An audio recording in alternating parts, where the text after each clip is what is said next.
ang tatlong sangka para hindi ka lagi nauubusan ng pera.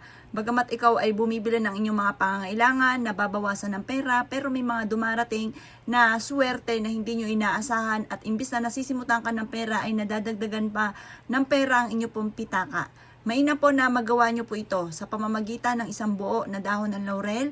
Ang dahon ng laurel, yan po ay for only wishes. Napakabisa nitong pampaswerte. Lalo na kung ikaw po ang laging wini-wish ay tungkol sa pera kasi siya po ay unlimited wishes at siya po ay the victory ang binibigay at hindi lang biro-birong swerte lalo na sa pera. Ang bawang naman mga bossing ko ay nagtataboy ng malas at humahatak po ito ng swerte. At ang gagamitin naman po natin sa pagkakataong ito ay 100 pesos. Ang kulay ng violet for anti-stress para hindi ka lagi nauubusan ng pera. Kaya ang gagamitin natin ay violet. Ngayon pa mga bossing ko, ang gagawin nyo lamang ay kumuha ka ng ziplock.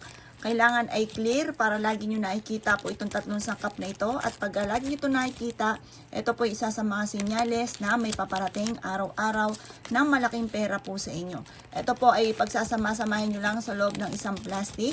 At pagkatapos ay ikaw po isasabayan nyo ng pagwiwish bukod sa inyo pong sipag at tiyaga. Sabihin nyo po sa pamamagitan ng pampaswerteng ito ay hindi na ako maubusan ng pera. Araw-araw na magkakaroon ako ng maraming pera, hindi na ako maubusan ng pera. Paulit-ulitin nyo po ito na hindi ka na maubusan ng pera. Maraming pera araw-araw ang darating po sa inyo.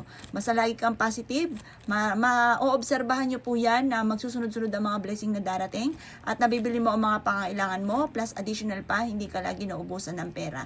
Gawin nyo po ito sa araw ng Martes or Biyernes basta't ikaw ay nasa mood at ikay makakapag-wish nang mula sa inyo pong puso at ang dulot nito ay napakaswerte. Kaya kung nais mong lagi kang mapera, ito ang kailangan nyo pong gawin.